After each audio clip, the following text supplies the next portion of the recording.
Halo teman-teman semua, nama aku Daniel dan di video kali ini aku akan membahas tentang berapa sih return hasil investasiku di Bibit selama 1 bulan, kurang lebih hampir 1 bulan ini. Nah jadi teman-teman di video kali ini aku akan membahas pengalamanku investasi di Bibit dan berapa hasil yang aku dapatkan selama kurang lebih 1 bulan investasi di Bibit ya teman-teman. Pertama kita buka dulu aplikasinya yaitu Bibit. Nah Bibit ini simpelnya ada platform buat kita membeli reksadana teman-teman. Jadi reksadana itu apa? Reksadana itu adalah salah satu instrumen investasi di mana konsepnya adalah kita menitipkan dana kita ke manajer investasi, kemudian manajer investasi yang akan mengolah dana kita. Manajer investasi menghimpun dana, kemudian akan mengolah dana tersebut. Mereka akan secara aktif menginvestasikan uang kita ke berbagai macam instrumen. Nah, instrumennya apa? Itu tergantung reksadananya jenisnya apa ya teman-teman. Manajer investasinya masukin kemana itu bergantung tipe reksadana yang kita beli. Kalau misalnya kita geser ke bawah, nih teman-teman bisa lihat ada jenis-jenis reksadana di bawah ya. Ada pasar uang, obligasi, saham, syariah. Ini akan sangat berpengaruh kemana reksadananya, kemana manajer investasi akan mengalokasikan dana yang kita investasikan. Aku juga udah bahas mengenai hal tersebut di beberapa video sebelumnya. Teman-teman bagi yang belum nonton, boleh coba nonton video-video sebelumnya ya teman-teman. Nah jadi kali ini aku pengen bahas berapa sih yang aku dapat. Kan kamu bisa lihat nih, kalau misalnya total portfolioku, total ada 157.666.000.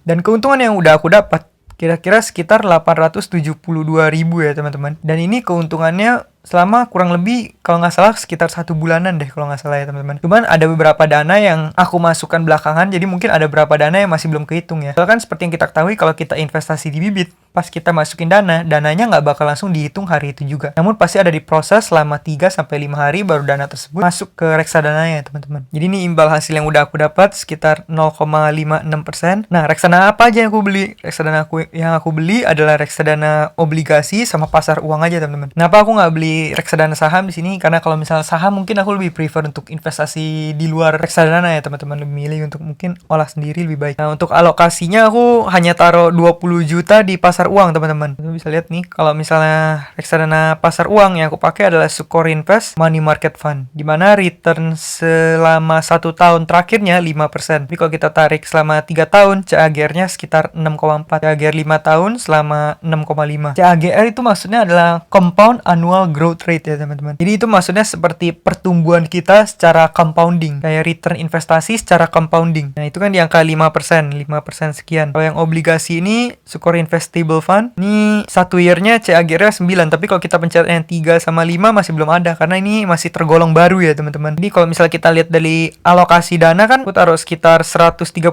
juta di 9%, 21 juta di 5% kan. Berarti harusnya returnku bakal di angka sekitar mungkin 7-8% ya teman-teman. 7-8% itu dalam hitungannya per tahun bukan per bulan. Jadi contoh nih, kalau misalnya kita punya dana 100 juta, kita per tahun dapat 7%. Berarti dalam 1 tahun ke depan dana kita bakal jadi 107 juta teman-teman. Itu returnnya. Dan buat return di reksadana itu termasuk return yang wajar ya teman-teman. Dan itu bisa dibilang minim banget resikonya, cukup aman dan hampir bisa dibilang pasti ya teman-teman. Walaupun nggak 100% karena yang namanya investasi itu nggak ada yang 100% ya teman-teman. Pasti ada 0,00 sekian potensi gagalnya juga tetap. Karena yang namanya investasi itu semuanya pasti mengandung resiko. Prinsip dasar investasi adalah low risk, low reward. High risk, high reward. Dimana kalau misalnya investasi tersebut punya resiko yang rendah, maka cuannya juga bakal rendah teman-teman, nggak seberapa. Sedangkan kalau misalnya punya resiko yang tinggi, pasti kemungkinan untuk menghasilkannya gede ya teman-teman. Jadi low risk, low reward, high risk, high reward. Nah jadi berapa return yang udah aku dapat? Ini aku udah coba screenshot ya teman-teman. Jadi pada hari ini tanggal 8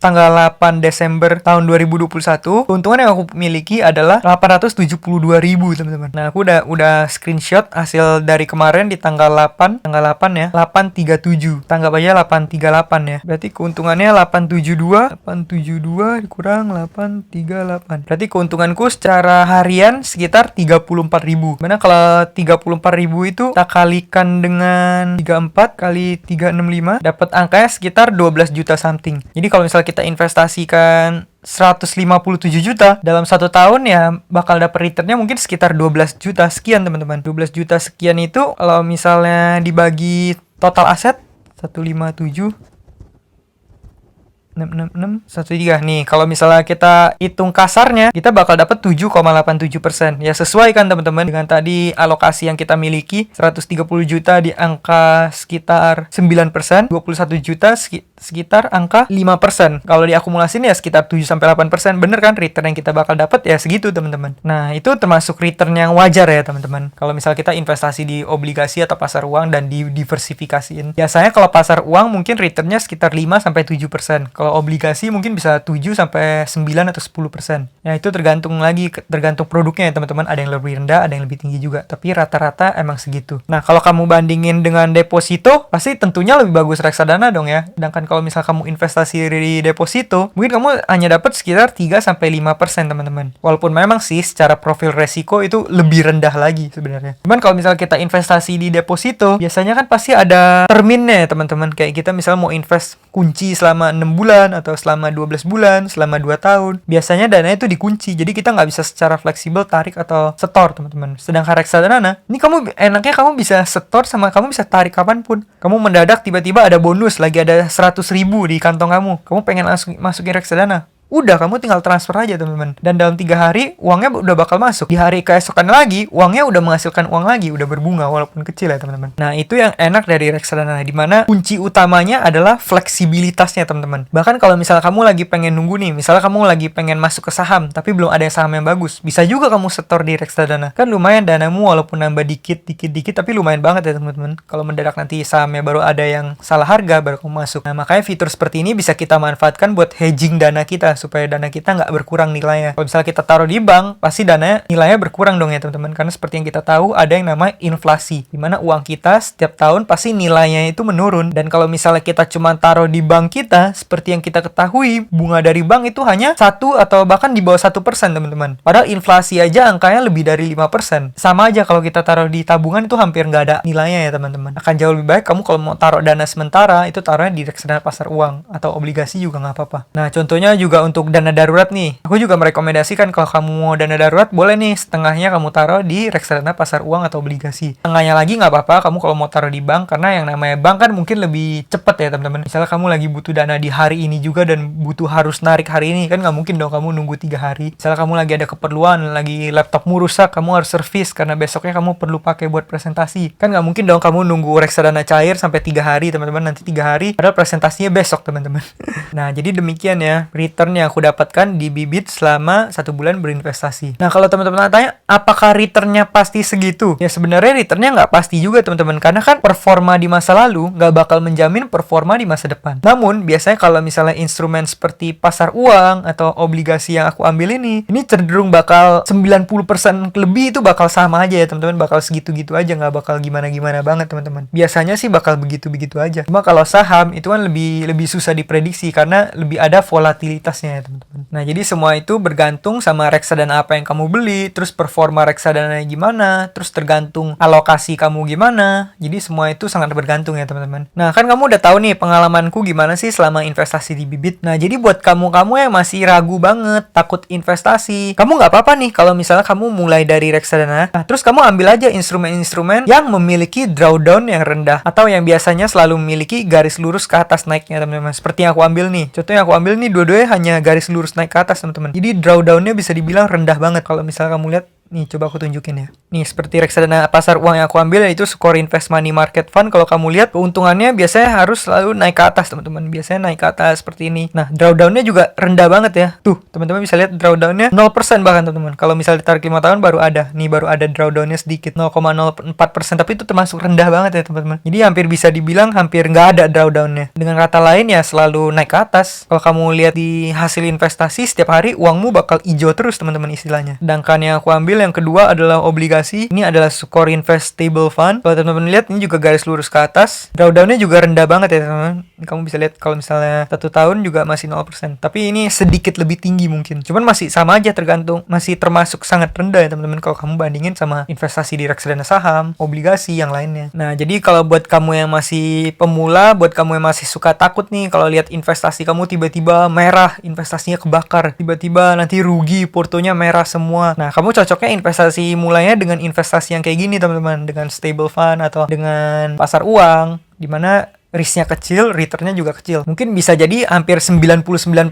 kamu nggak bakal ketemu kasus-kasus yang porto merah atau gimana ya teman-teman. Karena yang paling penting pada akhirnya investasi itu tentang manajemen keuangan, itu tentang habits kita atau kebiasaan kita. Gimana kebiasaan kita dalam mengelola keuangan kita. Bukan tentang seberapa hebat kamu investnya teman-teman, tapi tentang seberapa kamu konsisten sama keuangan kamu teman-teman. Jadi walaupun kamu nggak jago invest, kalau kamu konsisten, pada akhirnya kamu juga bakal sukses dalam membangun kekayaan teman-teman. Nah buat kamu yang nanya nih, apakah bibit itu investasi bodong atau bukan? Kan di luar sana banyak banget tuh tiba-tiba yang investasi suka tiba-tiba ada orang datang kucuk-kucuk datang kamu bilang, sini investasi dikit aja, kamu masukin 1 juta, minggu depan jadi 10 juta, minggu depan lagi jadi 20 juta, terus kamu nanti ajak orang, profitnya bisa makin gede. Nah yang kayak gitu-gitu teman-teman, kamu benar-benar harus waspadai ya, karena kalau misalnya investasi yang seperti itu kayak returnnya terlalu tinggi lah, kadang nggak masuk akal, investasinya juga nggak jelas uangnya kemana, terus juga nggak terdaftar di OJK, terus kadang juga terlalu fokus sama perekrutan, kamu disuruh cari member baru lah. Nah itu kamu perlu curiga ya teman-teman. Kayak misalnya juga investasi bisa ngasilin profitnya 20% per bulan, itu hampir bisa dipastikan nggak mungkin ya teman-teman. Karena kita investasi di pasar saham, kita bisa setahun dapat 20-30%, itu udah termasuk luar biasa banget teman-teman. Ini kamu bisa dapat 20% per bulan, 20% per bulan berarti per tahun 240%. Waduh, itu kamu dalam berapa belas tahun kamu udah jadi orang terkaya dunia teman-teman, kalau misalnya bisa kayak gitu teman-teman. Makanya faktanya ya nggak ada juga yang berhasil dari cara seperti itu ya kan teman-teman. Jadi yang paling penting adalah keamanan dana kita ya teman-teman. Jadi buat kamu yang masih ragu ya nggak perlu ragu lagi lah, kalau misalnya bibit ini bisa dibilang ini udah pasti aman ya teman-teman, karena ini reksadana, kita nitipin dana kita ke manajer investasi dan udah diregulasi sama OJK teman-teman. Nah buat kamu yang masih susah banget nyisihin uang, kamu nggak usah mulainya ekstrim-ekstrim teman-teman. Kamu mulai aja dari uang yang kecil. Misalnya nih, kamu setiap kali kamu nerima gaji, kamu sisihin 10% aja dari uangmu. Nggak mungkin dong 10% kamu nggak bisa. Atau kalau misalnya bener-bener nggak bisa deh, katakan 10%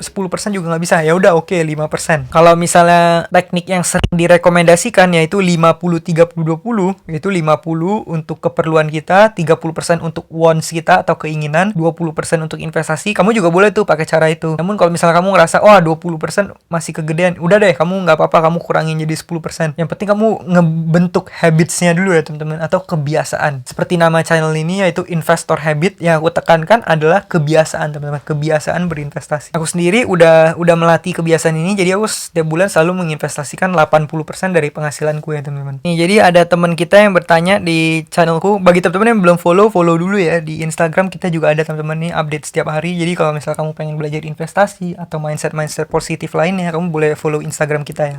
Jadi ada salah satu teman kita yang bertanya, berapa banyak sih uang yang bisa dijadikan aset? Nah, jawabannya di zaman sekarang ini teman-teman, zaman serba simple ini, uang sekecil apapun udah bisa menjadi aset teman-teman. Bahkan investasi di reksadana ini udah bisa dimulai dengan modal yang sangat minim, yaitu Rp10.000 teman-teman. Jadi ada sebagian reksadana yang bisa kamu beli dengan hanya Rp10.000. Nggak mungkin dong kamu 10.000 juga nggak ada. Aku rasa itu nggak mungkin lah, karena kita beli makanan juga mungkin kita butuh 10.000 ya teman-teman. Jadi bisa dibilang 10.000 itu udah angka yang sangat reachable lah buat kita semua, pasti bisa ya teman-teman. Jadi aku ngerasa kalau investasi ini bukannya masalah kamu bisa atau enggak, tapi lebih ke arah kamu mau atau enggak teman-teman. Zaman sekarang juga kalau misalnya kamu mau beli saham itu di bawah 100.000 juga bahkan udah bisa ya teman-teman. Kalau di zaman dulu, zaman 10 tahun lalu, 20 tahun lalu, iya katanya benar, kalau misalnya kita mau beli saham itu kita harus banyak uang, perlu punya 30 juta, 50 juta. Tapi di zaman serba digital seperti sekarang ini, kamu di bawah 100.000 juga udah bisa invest teman-teman. Jadi itu bukan masalah kamu bisa atau enggak, tapi lebih ke arah kamu mau atau enggak ya teman-teman. Kamu mau belajar atau enggak, kamu mau disiplin atau enggak, kamu mau mulai berusaha, mulai nyisihin, mulai mikir buat masa depan atau enggak ya teman-teman. Nah terus ada satu hal lagi nih, mungkin nih menjadi